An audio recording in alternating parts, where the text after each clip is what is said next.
It's the Guitar Dads!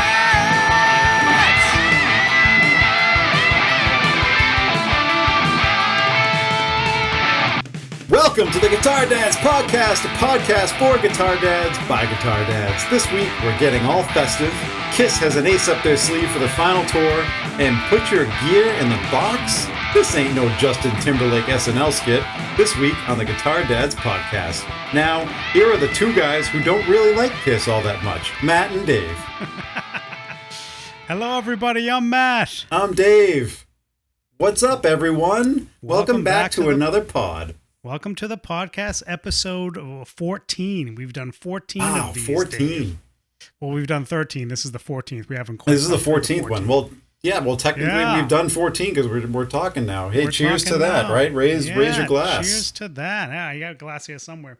Yeah, so here we are. Thank you for listening. Hopefully you guys are still enjoying. Just let us know what you think. As usual, check out the YouTube, check out the Insta. Actually, Dave, speaking of YouTube, this week I put up a little demo of the Marshall Silver Jubilee Mini, which is right over my shoulder right here. You did, yes. Yeah, I mean, what did you think, Dave? I mean, I thought I've heard the thing in the room, so I can't really, I can't compare it to that, but I think the thing sounds fantastic, and I like the demo. It was good. Yeah, well, thanks. But so what I did with that, I mean, we can talk about it maybe more on the gear, but what I did with that is I didn't mic up the cabs and stuff like I was talking about last week. I use IRs right straight into my DAW, and I think you get a much better result than you think if I was trying to mic up my cab. Well, I don't, I'm not like Rick Beato. I don't have like an ISO room where I can crank the thing and it's not, it's not. I mean, I should experiment with that eventually, but I think you should have put an ISO room in when you built the room. Yeah, I should have put an ISO room in. Yeah, even like Pete Thorne, when you hear his demos, a lot of what he does, he has like an ISO room where he has the cranked cabs. It's the same with Tim Pierce. I guess has him in his garage where he has his cranked cabs. So yeah, it's interesting. I don't have that, so I guess I could though. I could do that. Like on a Saturday, I could put the cab out in the garage and crank it up. I mean, isn't that what that amp is meant to do? Is just like almost dime the thing and then just go, right? I mean, that's what's cool about having the load box, having the captor, is that I had the thing cranked up through the captor into the IR. So anyway, I don't. But it'd be interesting to do like an AB though, Yeah, you know what? That's actually a really good idea to do an AB between an IR and actually in the room. But to do an AB, you need someone that like kind of knows how to properly mic up cabs, and that's not me. So, but we could try. So if you're out there listening and you know how to properly mic up cabs, please send us an email at guitardadspod@gmail.com. Yeah, seriously, send in the comments too. Anyway, it gives you a taste of just like. It's not like a full demo of this thing. There's tons of really good ones out there on the internet. And like I mentioned, I watched them all before I bought this thing. So there's that. But it just gives you a flavor of how I like it dialed in and what I think sounds good. And I put it in with some drums. There's like a drum backing track so you can hear. It's not really a full kind of mix because there's no bass, but you get the idea of how it sounds. And to tell you the truth, Dave, it does sound close to me, to my ears. It sounds close to what it sounds like in the room through the IR. So IRs are amazing. They're just amazing. So anyway, there's that. Stay tuned because I'm sure that at some point we'll be doing a comparison. That's an interesting idea. Hey, maybe we should try. Maybe we should screw around. I think we should. A bit.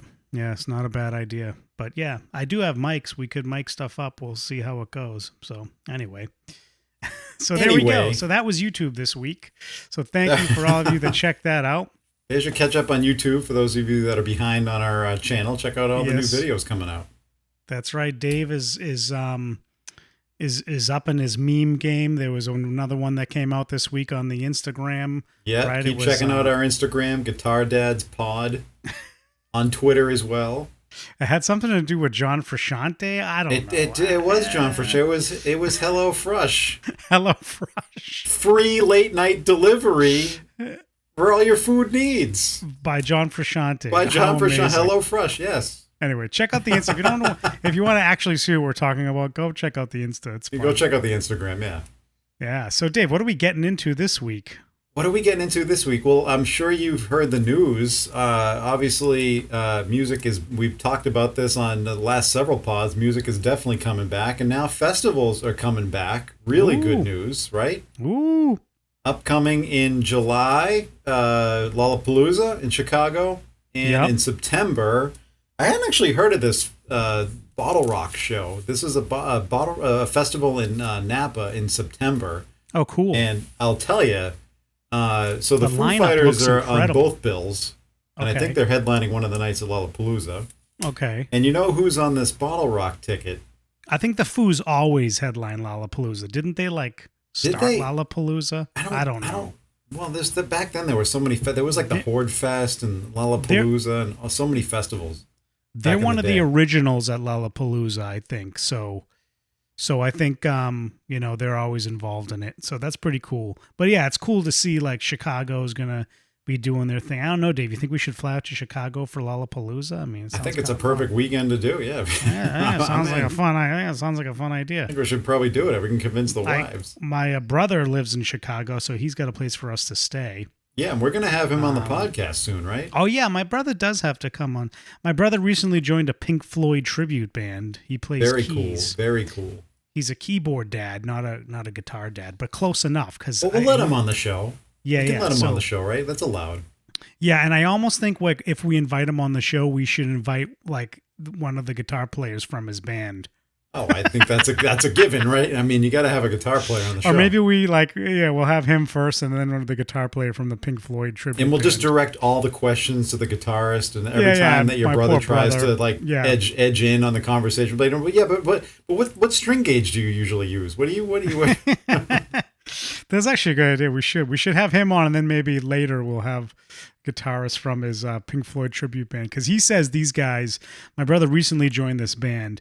And he said that these guys are the real deal. They get the tones dead on. They get the Gilmore tones dead on. And I told him, I'm like, what kind of, because my brother doesn't know a lot about guitars. And I'm like, what kind of guitars are they playing? They playing Strats? He's like, yes, they're playing Strats. And I was like, you know what that is, right? That's the one that looks like this. And he's like, yeah. They're playing Strats. I'm like, okay, all right, okay. Yeah. Well, so we're off to a good start with that. Right. But anyway, so I think, maybe we make a trip for Lollapalooza. But that's kind of, I'll tell you, there's only a few bands on the planet where it's really ballsy to be a tribute band, right? Because with Floyd, you've got to get it right. And there's there's so much to figure out. But Floyd is one of those bands so iconic that people are going to come and see you even if you're mediocre. Yeah. It's what am I doing on a Friday night? I'll go check. But you're right. You can't really be terrible. No, I don't even. You got to be on your game. You got to be on your game. Right. I mean, Floyd is one of those iconic bands too. That it's not just what am I doing on a Friday? Oh, I'll go check out these guys. They're a Floyd tribute band. I mean, Floyd fans are so just like every other band, but they're crazily obsessed with this stuff. So it's true. It's true. If you don't do something right, you don't play the right whatever. And musicians, people know. And usually it's musicians who are the huge fans of Floyd. Right, and they're the guys going to these shows. Yeah, they're the musos that want to hear it played properly. Totally get it. I think you got it right, Dave. So we'll see. Hopefully this band isn't terrible since my brother's in it. Well, we'll bring him on the pod. We'll set him. Hey, Al, if you're listening, I hope your band doesn't suck. Yeah. And if so, you guys he's driving to work right now. He's driving to work right now, cursing us out listening to this. Oh, I'm sure he is. Yeah, Al, you know what? Just make sure you get it right, man. Don't miss a note. Don't miss a note. Get those synth tones right. Anyway, so getting back to it. So Bottle Rock. That's really cool how it's called Bottle Rock. Bottle Rock, yeah. And who's another It sounds like band. that song. What song? It sounds like that song that's called Body Rock. Body Rock. You know that song. I believe the Chipmunks did a good version of it in the Alvin and the Chipmunks movies. Okay, we are less than 8 minutes in and we've already gone off the rails with Alvin and the Chipmunks. Have you this is actually music related. Have you seen Alvin and Have you seen the newer ones with Jason Lee as Dave? Yes. They're actually well, you're a dad. They're good. Of course I have. They're good movies. They're actually pretty good. As someone who loved Alvin and the Chipmunks when I was a kid, I actually like these movies. I think they're fun. I think the music is fun. It's a good time. So. Yeah, no, I think, and they're well done. They're well. So those of you dads out there and moms listening to this, what's your if you favorite got kids, one? let Dave? your kids watch it. It's good. What's your favorite one? Like the original or? Oh, how do you not like the original? I thought you were going to ask me who's my favorite chipmunk. I mean, that's a conversation we definitely can get into. Well, because there's like a bunch of different movies. My favorite Alvin and the Chipmunks movie with Jason Lee is Chipwrecked. You just like the name. Yeah, I just wanted to say Chipwrecked because you just wanted to say Chipwrecked. That's the movie when they get stranded. And what was the other one? There was another one with another funny name. I forget the more recent. Oh, really? I don't know. Oh, the Squeakquel? Oh, the Squeak. That's it. Yeah, the Squeakquel. This is off the rails. This is the Guitar Dads podcast, everybody. Anyway, and we'll see you next week. So, Bottle Rock sounds like a very cool thing happening at Napa. I mean, that sounds amazing. Like, there's a festival out in like wine country. You can like drink a bunch of wine. Isn't that listen to Guns N' Roses is headlining this thing? This Guns is N' Roses headlining. Yeah, I was going to say God. a lesser known band that you might have heard of. Guns N' Roses. Yeah. Another festival that I saw pop up on the Instas from some of the bands we really like is something out in Telluride. Had you seen that, Dave? Oh, no, it's called I like the van. Something about a van. Yes. Anyway, yes. it's a festival out there in Telluride, and it looks amazing. It's like Tyler Bryant. I don't think it's Dirty Honey, but it's like I think it's Nick Perry. It's a bunch of the people that we like are there. Oh, and speaking of Dirty Honey, right? We do have news, although it's close just for us, and it's cool just for us. Oh yeah, that's right. But we are gonna finally get to see the Black Crowes. Yes. Right? Yeah, so things across the country are starting to open up.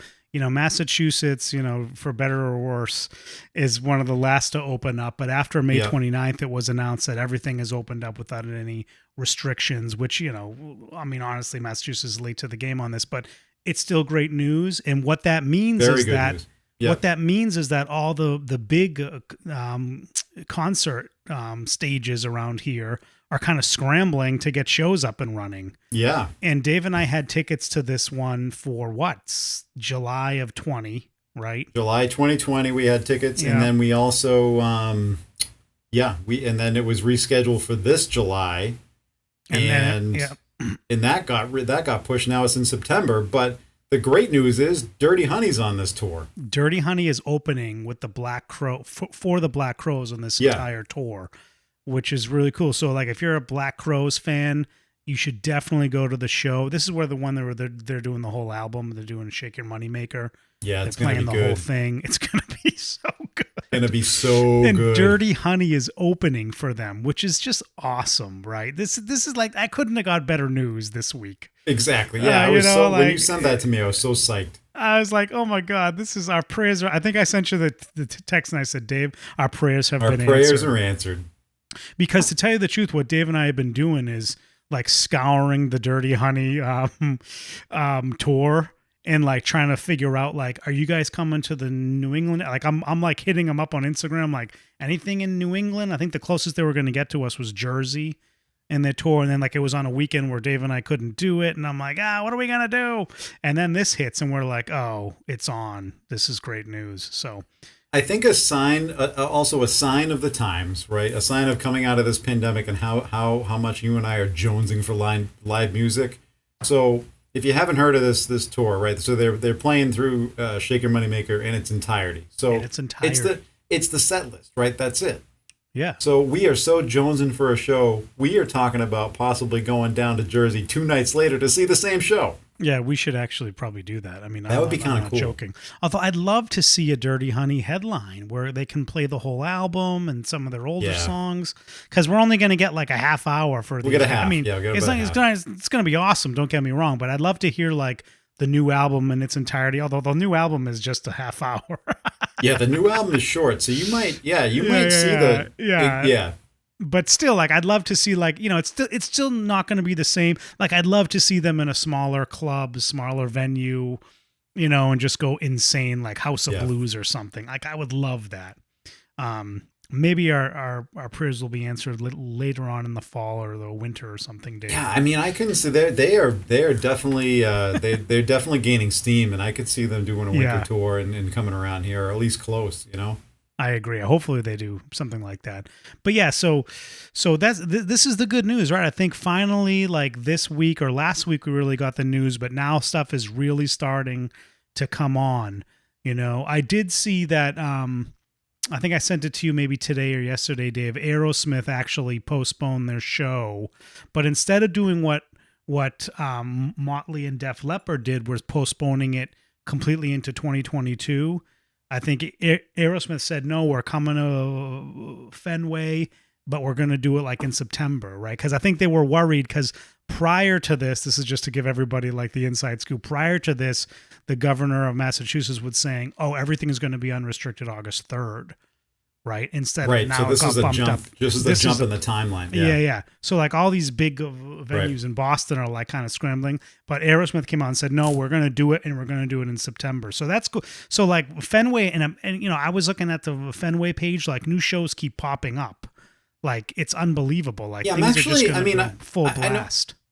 I know that tour logistics are just absolutely crazy. I could never wrap my head around that. But it was surprising to me that the stadium tour got postponed to 2022 because, like you said, Massachusetts was expected to be one of the last states to really open. Yeah. And you got to imagine that the people in charge of this thing are calling everywhere trying to figure out, get an inkling of what's going on. And they announced that they were going to do the tour recently. So, and we said this I think on the pod that if they had announced it, they probably had a pretty good suspicion that it was going to happen. So I was really shocked. It turns out they didn't. Yeah, it turns out they didn't. Yeah, it is. No idea. I think that's an interesting point, Dave. And yeah, I was actually surprised, I think, because it must not have been just, I mean, maybe they're kicking themselves now if Massachusetts was one of the last holdouts for them.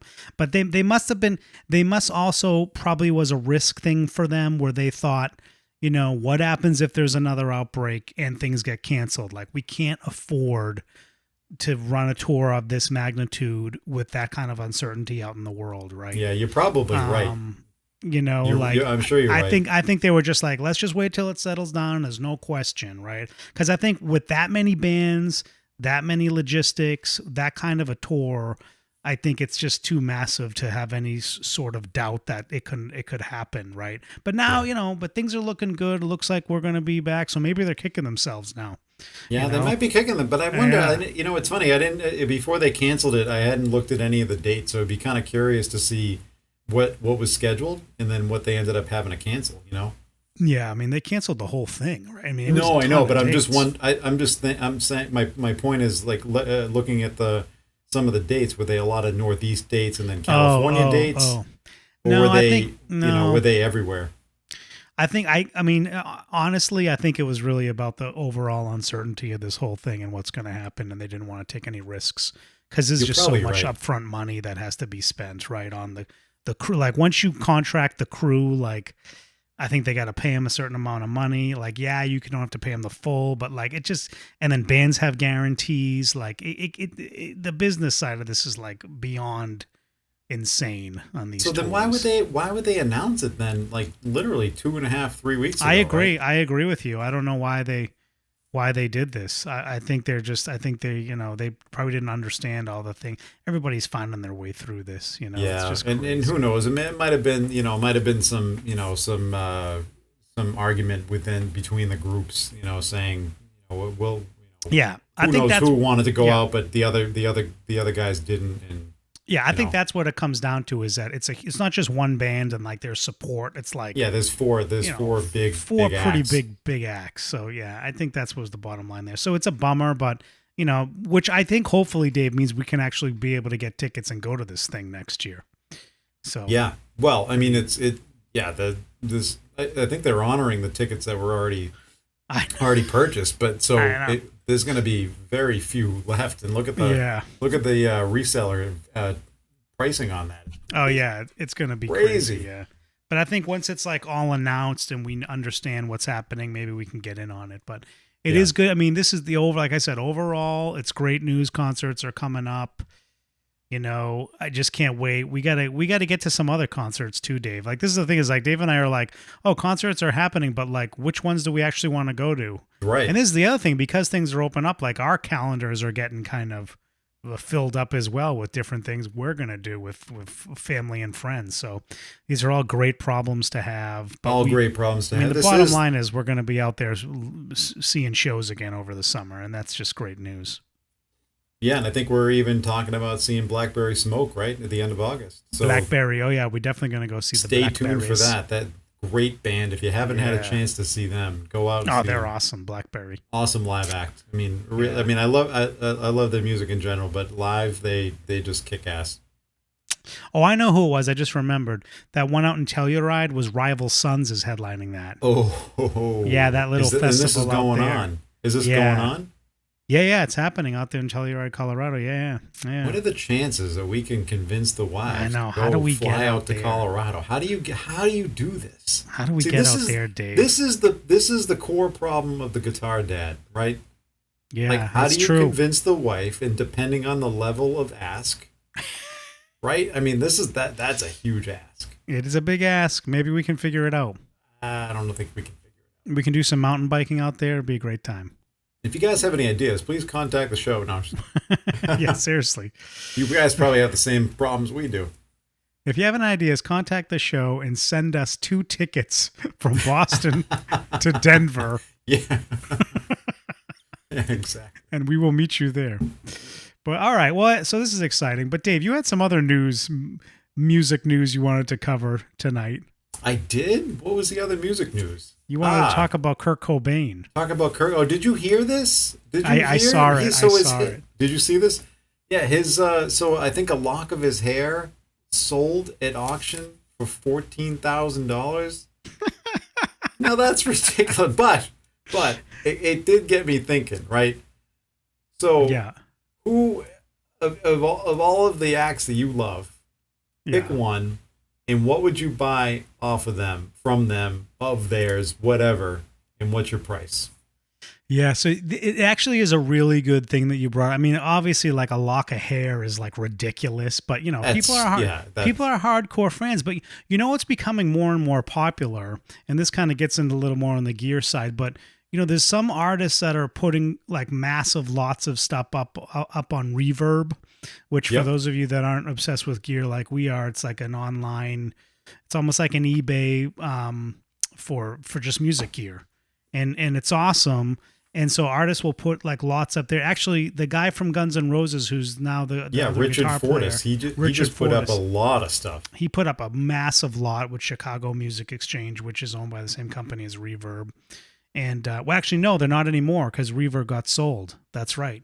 Etsy owns Reverb now. So it actually went through Chicago Music Exchange and not through Reverb. So it was interesting. But anyway, so these massive lots of stuff from these artists. I mean, that's kind of cool to me. Would I want to pay a premium because like somebody I liked as an artist played it on stage for like a piece of gear? You wouldn't? I don't know. I don't. If it was a really cool guitar, maybe I would think about it or something. How about a slash played amp from like the day, you know, back in the day? Well, yeah, of course I would love something like that. But of course I would. But that's like out of the ballpark, Dave. Okay, so that's my point. That's my question. Yeah. What's your range? What would you spend? What would you just have to? We'll put it all this way. I couldn't afford that stuff. Right. Right. Okay. So what? Give me your peak number that you would accept yourself spending for something. I don't know, this. Dave. It's too much money. You're not going to get it. Is it too much? Yeah. No. There's not. I mean, what am I going to tell you? Like, oh yeah, maybe like $5,000. I couldn't justify that kind of expense. So $5,000. Yeah, $5,000. You're talking about like, you know, getting some of these like these guys picks. You know, I mean. Yeah. Like I couldn't. I don't know. I'm not in that kind of league where I can think about. Like that kind of stuff, which is like, it's like memorabilia type stuff, right? Like not really my thing. I'm not like a memorabilia collector or anything like that. But I mean, yeah, would it be cool to have this stuff? Of course it would be. You know. You also said you were done with tube amps a while back too. No, I never said that. I never said that. But yeah, so I mean, in terms of gear, like, yeah, maybe if there's like a pedal or something and it wasn't outrageously expensive, I would think about it. But like a slash wah. Yeah, like a slash wah. That's the thing is I'd probably happy just buying the signature slash wah, right? And like not having to have it like, oh, it's the actual one he played. Like, I don't know if that, I mean, it's cool, but I don't know if it's worth like, you know, $1 gazillion because. Yeah, like you wouldn't pay 10 grand for that thing. I wouldn't it's like, no, this is the same. I I can go to the store and buy one of these. Like, it's not a big deal. So, right. You know, if some unique things, maybe get into it. But no, I'm not like, I'm not like all excited about like memorabilia. It's not my thing. Some people are, right? Like obviously the guy that owns the what is it? The Colts owner, Indianapolis Colts owner that owns Jim Irsay. He owns Jim 59, Irsay. right? Yeah, well he's a guitar collector, but he's the one that bought the Gilmore guitar. He for did like $3 million yep. or something, right? Yep. Like if I had that kind of money, would I buy stuff like that? That's actually a good question. I don't know. I mean, it's easy to say like, oh yeah, sure. If I was a gazillionaire, I would buy something like that. But like, that's a lot of money. Yeah, but if you had that, so if you're the owner and if you're the owner of an NFL football team, I mean, or an NFL team, you have a lot of money to spend. So that's kind of pocket change to put down for a guitar like that. If it was like pocket change, but do you think? I don't think he plays it. Although he did say when he bought it that he wanted like people to play it. So I don't know. I mean, I don't know if he plays guitar, but he certainly has the drug habit to support music. So, you know. That is for sure.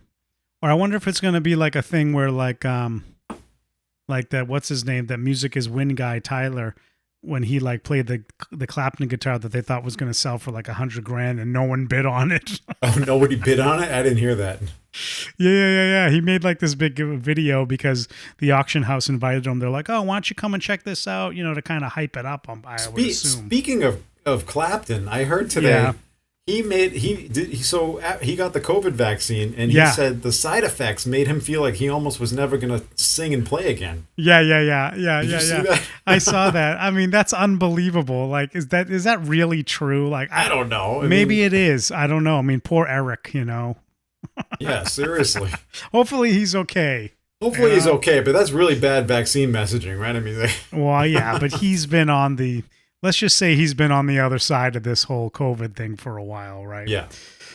So without getting in all to the he's taken a lot of heat. Yeah, right? He has taken a lot of heat because he really spoke out against the lockdowns, and I think you're right. Is this just another one of his political things, or did it really happen? I mean, it sounds like it really happened. That's really ironic for a guy like him because the minute the UK shut down, he would have just like closed himself in the White Room and been done with it, right? He was in the White Room. Yeah, that's right. With black curtains. I got him all night, folks. That's right. Yeah. So hopefully Eric's all right. I mean, geez, that's kind of scary. Yeah. Of course, guy. We don't want anything bad happening to anybody. I know, but I mean, geez, I mean, yeah, it is interesting. It's like, but I did see some like snarky comments on the Facebook post. People are like, "Oh, we were so close." That's terrible. Oh yeah, some people just, especially like I say, he took a lot of heat after he spoke out against the lockdown. It's like he was just, you know, whatever. We won't get into the politics of it, but yeah, he took a lot. I was like, that's so mean. These people saying this about Clapton. That kind of leads us into another topic that we were going to talk about, and we don't want to get too political, but you know, obviously the pandemic brought about a lot of music, and of course it's going to be very politically motivated because that's what's going on right now, right? So, let's get into a review of. So there was a great new album came out. Miles Kennedy, lead singer of Alter Bridge, also Miles Kennedy, and with the Conspirators, Slash and the Conspirators, right?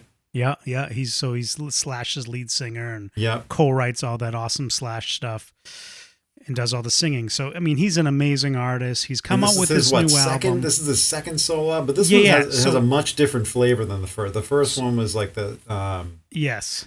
more like the acoustic vibe and let all me that, just right? say, Dave, let me just say, I didn't like his first solo album. I thought it was way too acousticy and boring.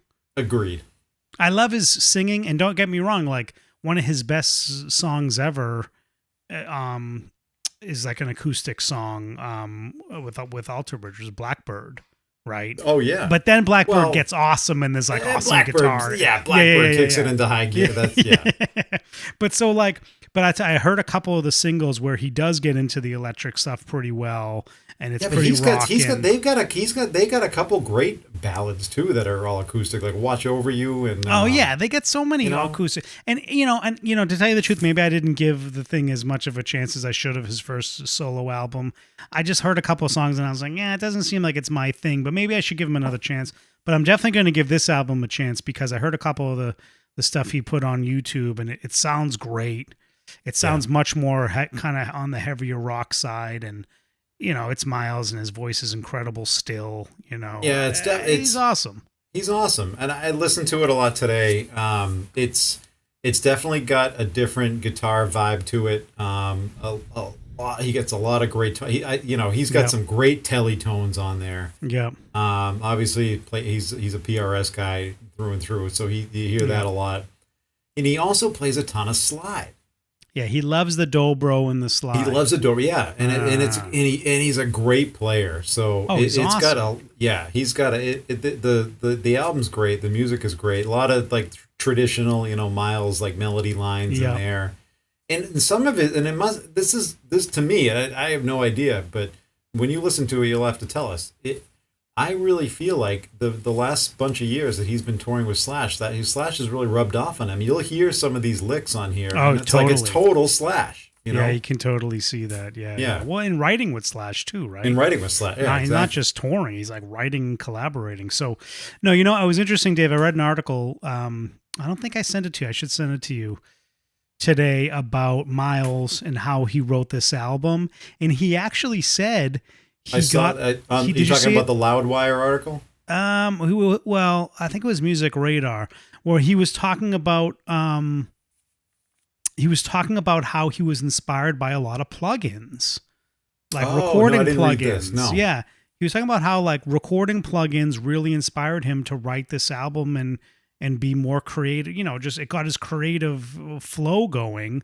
And the cool story from it is. He was using Universal Audio, and he got in Universal Audio when you buy their interfaces that are like $800 for like the cheapest one. So like not for like, hobbyist people, although there's plenty of hobbyists that have them. I'll eventually have to get one because they sound awesome, but they come with like a million plugins when you buy these things. And the other thing that the UA Audio things do is that they actually run there's like a computer in the interface itself, so they run on the interface. So like the computing power is happening on the interface. It's kind of amazing. That's why these things are really like next level. But he said that he found like a guitar model, an amp model of a deluxe reverb, the amp, right? And he said like, I haven't really been into reverbs. He goes, but it sounded so damn good. This is probably the teletones you're talking about. Yeah, and he gets some great teletones. And he goes, it was a model of like a 60-something deluxe reverb. And he goes, you know what? I called up one of the guys I know that knows how to find these vintage amps. I had him buy me one. And he goes, that's pretty much the album. The guitar sounds on the album are with this 60, like a real life one that they mic'd up for the thing. But he's like, I'm reading this article. I'm like, why didn't he just use the plugin for the album if he loved the plugin so much? Turns out he like loves the plugin and inspires him to go buy the actual amp and use the actual amp for the album. So he primarily used that amp for the entire album? That's what he says. Yeah. Wow. Yeah. I'll send you the article. Yeah, it's a good article. But anyway, it's really, and then he was saying stuff like, like I would hear like a compressor or this other plugin, and I'd be like, that sounds so good, and it would keep me going on a song. And he said like a lot of the stuff that I would like kind of demo, a lot of that stuff ended up on the final record because it just sounded so good. So. And you heard how this whole album came about, right? I mean, he had had some stuff in the can, and he was writing some new stuff. And then one day he kind of, I mean, not just like that, but he kind of just decided pack up shop from he lives out in Washington State, right? Yeah, I think He just so. decided to pack up and like, get into a Suburban with his band and head to Florida to record because that was one of the few places. Yeah, that was one of the few studios that they could actually get, that was open. Oh, because interesting. it was earlier in the pandemic. So interesting. And they just drove across drove across country and hit Florida and recorded it. Oh, cool, man. That's really great. So it's got kind of a cool story to it. Definitely a cool album that I will be listening to this weekend, and should be a fun time.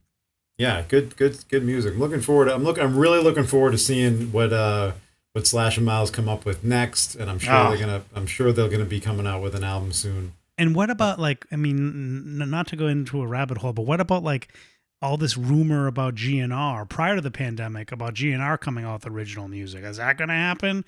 Who knows? A lot to look forward to in 2021. You want to know my thought? See, I think that they've spent some time recording it. I heard something I forget who I was listening to. One of the DJs on Satellite made a comment about a rumor that was out there that during the pandemic they actually recorded some new material and it might be coming out. Okay. No, exactly. They've been talking about that for I feel like years. Yeah, but I think so. What the rumor is that it's actually recorded now. Well, yeah, exactly. Yeah. So let's see if we can actually get our hands on this at some point. But anyway, all these things to look forward to, which is really cool. But another thing to look forward to, what you teased us at the beginning, was that Kiss has an ace up their sleeve. I haven't heard this news, so tell me this. So I guess we're here on the Guitar Dads podcast. We're massive Kiss fans, right? Yeah, well, not really. We like some Kiss, but not. I like some of the Kiss, but we're not hardcore. Yeah, we're not hardcore. But I guess one of their managers said that Ace is probably going to be along on the final tour. I don't know in what capacity, whether that means every date or if he's actually going to be, joining them here and there or what the deal is. But that's kind of cool because all the baggage those guys have. What did I? Yeah, that's unbelievable. If Ace, Ace is such an influential guy. Yeah, he's a legendary guy. I want to say that I saw. I'm going to Google it now. I saw that Ace is touring alone, like he's doing like a solo thing. Ace Frehley. Let me just go. I thought I saw. Let's see if he's coming anywhere near Boston. Ace Frehley tour. I would check that out. Hold on, I'm Googling it. Yeah, Ace Frehley's cool, right? He is. Yeah, that would be pretty cool if he does join him on tour, because then you got. I don't think you'll ever see Peter Criss come back, right? There's too much animosity between. No, you're not going to see them. But yeah, this Ace Frehley. Okay, I'm on his website now. Hold on, let's see if I can find something. Tour dates. I thought I saw he's touring with some band that I liked. Oh yeah, I think he's touring with Blackberry. Is he really? Yeah. That's interesting. Now, does he doesn't sing, right? I think he just plays. I think he does. I have no idea.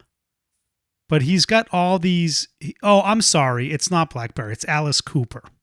So he's touring with Alice.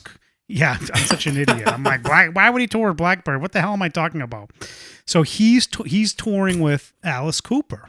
It says Alice Cooper with special guest Ace Frehley, and they're making the rounds. They're coming to Boston, Bridgeport, Chicago. He's doing a whole tour. That Dave, maybe we got to break down and see them. See Alice and see Nita Strauss. Come on. So Nita Strauss, who doesn't want to see Nita? Seeing, but I have never really been a big Alice Cooper fan. That's just it's never been my thing, Yeah, no, that's fine. I understand. But Nita Strauss, I could be convinced to go see a show because she's playing. Yeah, she's great. Yeah. She's great. Anyway, so okay, that's interesting. So we'll see what happens. But Ace is out there and act. I feel like he hasn't been super active lately, but now he seems like he's out there and doing his thing. So yeah, that would be what's not on his pedal board but should be is the new Wampler Gearbox that came out. We're trying to get through our topics today, folks. Yeah, okay, we'll move on to the gear, even though we kind of got into some gear. Transition. Yeah, even though we kind of got into some gear, we'll talk about. Yeah, so this is a pedal that came out last week or week before. It was actually leaked, like improperly leaked, apparently, not like purposely leaked. And what it is, it's a dual pedal, and it is the Wampler Pinnacle and the Wampler Tumnus combined into one pedal. And it's actually the Andy Wood signature pedal. Who's Andy Wood? I don't know. He's some awesome guitar player. Yeah. I don't really know who he is. Not Andy Warhol. Not Andy Warhol. Andy Wood. Wood. This dude, Andy Wood, who I think might be like a Nashville cat. I think you're right. Yeah. But I could be. Let me, while you talk about this gearbox, I'll talk about the pedal. I'm going to Google this. Yeah, so what it is, and so this is the thing, like, and a lot of people are like, well, I have the Tumnus and I have the Pinnacle, both great pedals. For those of you that don't know, the Tumnus is like Wampler's. Incredible. Wampler, I know, it's like Dave and I's, like, probably our favorite pedal. It's Wampler's clone, but it's like its own thing as well. It's just an amazing pedal. And the Pinnacle is like a, I think the only way to describe the Pinnacle is it's a Marshall in a box pedal. Right, but it's more of like a hot rodded JCM 800 sound. It's pretty heavy too. Like it's got some gain in it. I think I've played it before, and it's a good thing. And then I think this is a pedal that has the ability to, of course, stack the two circuits, and I think switch back and forth between them to switch which one is ahead of the other one. And to play with that kind of stuff. It just looks really cool too. Like the knobs on it, the knobs look cool on it. I don't know. It looks like a cool pedal. And I'll tell you what though, I've heard that some of the demos, I mean, there's a ton of gain on tap with this thing. Lots of gain on tap. So it sounds really cool. I mean, this is a, will I buy one? I don't know. This is the other thing too, is like, I'm not really a huge fan of these Marshall in a box pedals because I have a Marshall. So it's like, do I really need the Marshall in a box? Like, I think Marshall in a box pedals are amazing for people that like that clean platform and want to turn like a deluxe reverb or a hot rod into a Marshall sound. I mean, they're perfect for that, and they sound amazing for that. Like for me, like I have, like, well, in my house now I have this Marshall, and then I also have the Sheriff preamp pedal on my board that goes into my HX Stomp. So I don't really need like a separate Marshall in a box pedal, but still this thing is awesome. And maybe I'll get one eventually because it just looks so cool and sounds great. Yeah. I think we should get one for the channel and do some demos. Yeah. Maybe Wampler will send us one. Maybe Wampler will send us one. Yeah. Hey Wampler, can you send us one of these? Yeah. Thanks, man. Thanks. Appreciate it. But anyway, Dave, any other thoughts on this? But anyway, so no, did I Google the right Andy Wood here? Is that what is his name? Andy Wood? I mean, no. The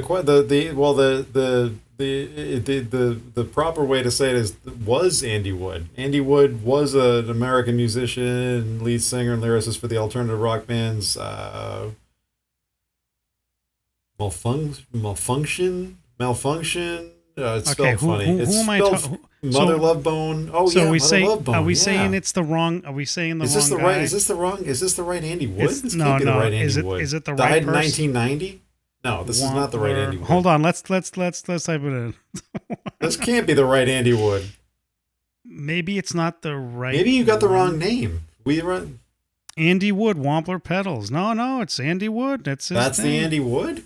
That's Andy Wood. It must be somebody else that you're not Googling. Anyway, it's not super important, but whoever this Andy Wood guy is, he knows his tones. Yes. Or knew his tones.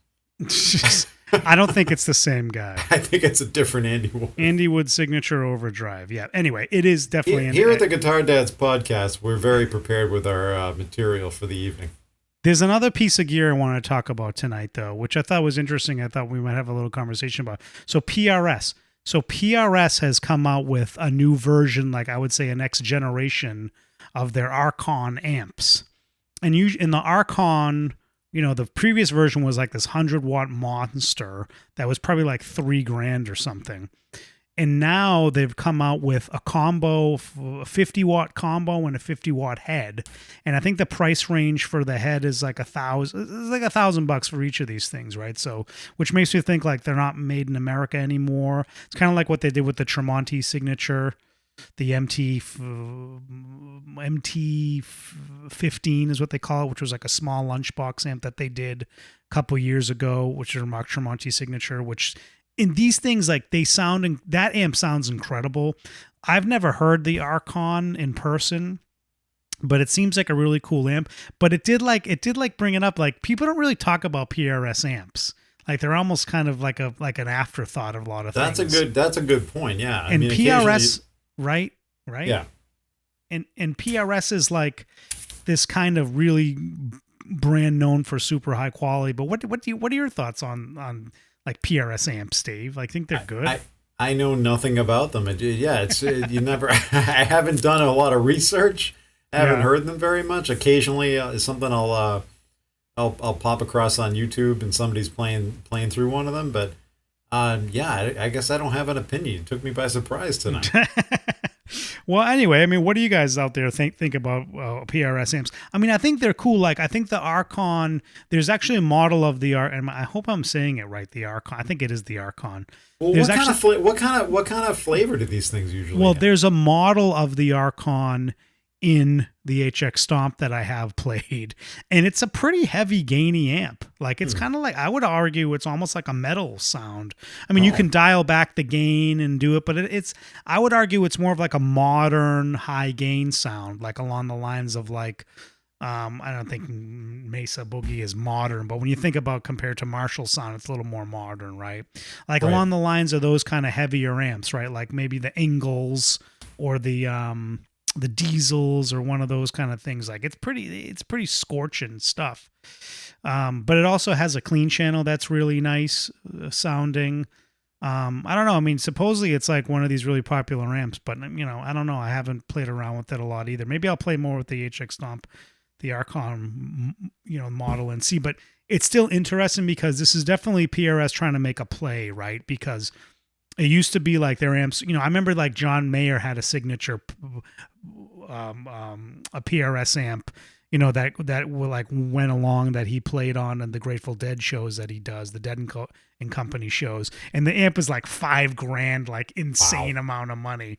That's insane. So like for me, I always associated PRS amps with just tons and tons of money, like super, super high end. Yes. At the same time, super, super quality. But then I see this come out like a couple years ago. The MT15 comes out, low cost amp from, lower cost. I mean, you're still talking, $1,000, $1,500 for an amp, but that's lower cost compared to, $3-4 grand for an amp. Do you think this is a PR? Do you think this is a play because of Gibson and now acquiring Mesa Boogie, or do you think it has anything to do with that? It might have something to do with that. I think it's just them like trying to get more into the mainstream on the amp game.